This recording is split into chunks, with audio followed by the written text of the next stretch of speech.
बिस्मिल्लाहिर्रहमानिर्रहीम अस्सलामुअलैकुम। Welcome to my food facts. कैसे हैं आप सब? अल्लाह पाक से दुआ है कि आपको अपने प्यारों के साथ खुश और आबाद रखे और आप पर अपनी रहमत का साया बनाए रखे। आमीन सुमा आमीन।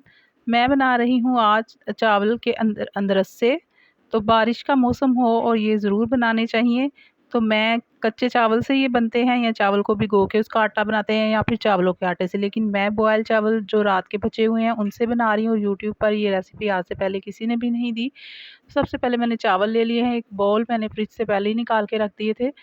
तो ये मैंने साथ में दूध लिया है आधा कप, अभी चाहिए होगा फिर बाद में मुझे थोड़ा चाहिए होगा। और मैंने ड्राई मिल्क लिए हैं 3 बड़े चम्मच, और फिर मैंने कुछ तिल ले लिए हैं और 2 से 3 चम्मच मुझे कॉर्नफ्लावर चाहिए होगा। वो मैं आगे चल के बताती हूँ कि कहाँ पे आपने इसको यूज़ करना है।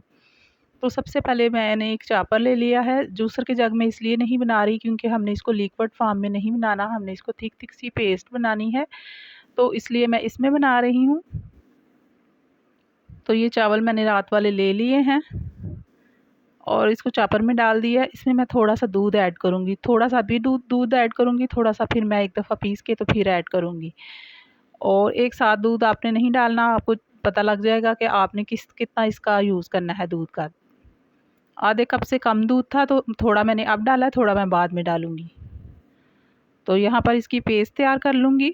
और ये देखिए, जो मैंने आधे कप से थोड़ा सा कम दूध लिया था सारा इसमें डाल के ऐड करके तो मैंने अच्छी सी एक पेस्ट बना ली है, दानेदार पेस्ट बनी है उसकी। अब मैंने उतना ही दूध दोबारा लिया है और एक बाउल मैंने चीनी का लिया है। आप इसको मीठा क्योंकि ये मीठे होते हैं तो इसलिए चीनी ज़रा ज़्यादा इस्तेमाल होगी। और ये जो मैंने चावल बना के रखे थे, चीनी को पहले मैंने दूध के साथ गर्म चूल्हे पे रख के अच्छी तरह से मेल्ट कर लिया है। फिर मैंने ये जो पेस्ट बना के रखी थी ये इसमें शामिल कर दी है और साथ ही मैंने इसमें जो ड्राई मिल्क रखा था वो इसमें ऐड कर दिया। यहाँ पर इस स्टेज पर आप इसमें 2 चम्मच अगर सूजी भी डाल लेंगे तो उसके साथ इसका और भी ज़्यादा मज़ा आएगा। तो आप इसमें वो सूजी भी ऐड कर सकते हैं।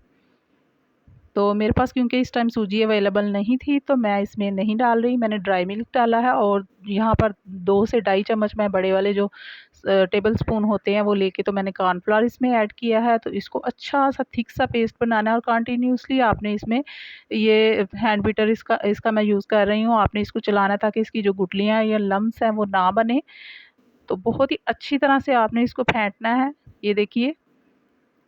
और ये कंसिस्टेंसी जब आ जाती है तो आप समझिए कि आपका ये बैटर जो है वो तैयार हो चुका है। आप देख रहे हैं कि चम्मच या जो आप चला रहे होते हैं बीटर वो आपका चलाना मुश्किल हो जाए तो आप समझिए हमारा बैटर जो हम बना रहे हैं वो हमारा थिक सा पेस्ट तैयार हो चुका है। तो अब मैंने इसको रख दिया था कुछ टाइम के लिए ताकि ये नॉर्मल टेम्परेचर पे आ जाए। तो नॉर्मल टेम्परेचर पे आ चुका है। अब मैं हाथों पे थोड़ा सा ऑयल लगाऊंगी। तो क्योंकि ये रफली बनते हैं, इनको गोल नहीं बनाना हमने, ना इनको राउंड शेप में बनाना है, ये रफली होते हैं। इसी तरह से जब बाज़ार में मिलते हैं तो आप यकीन करें कि जब मैंने ये बनाए हैं तो बच्चों ने कहा कि बहुत ही मज़े के बने हैं और बाज़ार से तो बहुत ही अच्छे हैं। और मुझे इसकी दूसरी रेसिपीज़ भी आती हैं जो कच्चे चावल से बनते हैं या चावल के आटे से बनते हैं। तो कच्चे चावल जो होते हैं उनको भिगो के तो उसको फिर ड्रेन करके तो फिर उसको एक कपड़े पे सुखा लेते हैं पंखे की हवा में 1 घंटे के लिए, तो फिर उसका पाउडर बना के ये बनते हैं। असल तरीका वही है, लेकिन ये चावल से मैंने बैठे-बैठे मेरे ज़हन में एक क्रिएटिविटी आ जाती है तो फिर मैं उसी टाइम उठ के वीडियो बना लेती हूँ। तो आप लोगों का बहुत शुक्रिया, आप लोगों की एप्रिसिएशन ही हमारे लिए क्रिएटिविटी होती है। तो यहाँ पर मैंने ये अंदरसे जो है तकरीबन 7 मिनट इसको ऑयल गरम पहले से कर लिया था, फिर मीडियम स्लो फ्लेम पर मैंने इसको 7 मिनट कुक किया है। तो दोनों साइडों से आपने प्यारा सा कलर करना है। और इसकी अच्छी सी पहचान ये है कि जब आप ये बना रहे होते हैं तो फिर ये थोड़े-थोड़े से अंदर से फट जाते हैं और ये खुले-खुले होते हैं। बाज़ार से भी जब आप खरीदते हैं तो ऐसे ही होते हैं। और देखिए कितना प्यारा सा कलर आया और आप यकीन माने कि बच्चे और बड़े सभी शौक से खाते हैं। और बच्चों के लिए तो ये बहुत फ़ायदेमंद चीज़ है, ख़ास तौर पर उन बच्चों के लिए जिनको जो बार-बार यूरिन करते हैं। तो ये उनके लिए बहुत अच्छी रेसिपी, आप बना के जार में डाल दें तो ये ख़राब भी नहीं होते। और इसकी एक और बात बता दूँ कि इनको बना के आपने एक जाली के ऊपर रख देना कुछ टाइम के लिए। जब आप रख देंगे तो ये बिल्कुल वही सख्त वाले हो जाएँगे, ऊपर से ये क्रिस्पी होंगे, अंदर से ये बिल्कुल सॉफ्ट होंगे। तो मेरी वो बहनें जो परदेस में रहती हैं और वहाँ पर ऐसी चीज़ें नहीं मिलती, लेकिन वो क्योंकि बचपन में कभी ना कभी खाई होती हैं तो वो याद करती हैं, तो वो अब आराम से ये खुद तैयार कर सकती हैं घर में। आप रात के बचे हुए चावलों से आसानी से तैयार कर सकते हैं।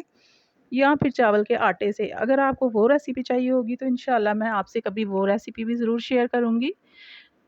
तो ये बहुत ही मज़े के बनते हैं, ज़रूर ट्राई कीजिएगा और बच्चों को ख़ास तौर पर बनाकर दें, बच्चे बहुत शौक़ से खाते हैं।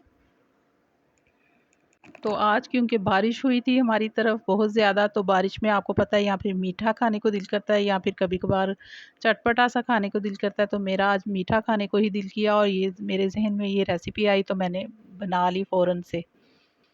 हज़रत मोहम्मद मुस्तफ़ा सल्लल्लाहु अलैहि वसल्लम ने इरशाद फरमाया, जन्नत में ऐसे लोग दाखिल होंगे जिनके दिल चिड़ियों की तरह नरम होंगे। सुभान अल्लाह। अल्लाह ताला आप सब पर, हम सब पर हमेशा अपनी रहमत फरमाए, हमारे घरों में हलाल रिज़्क़ अता करे।